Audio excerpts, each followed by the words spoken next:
Assalamualaikum. I nak tunjuk you all special deal for Select Fest and also online.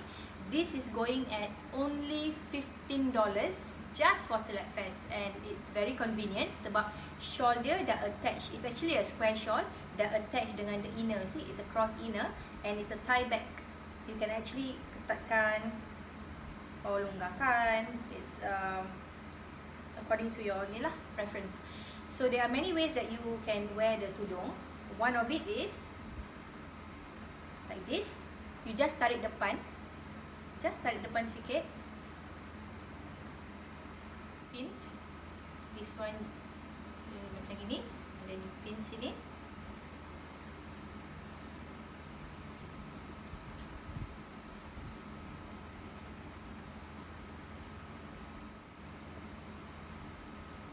So, I suka biarkan je lah macam ni.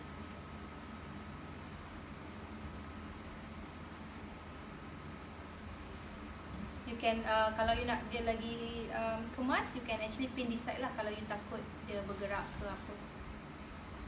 So, you can pin here.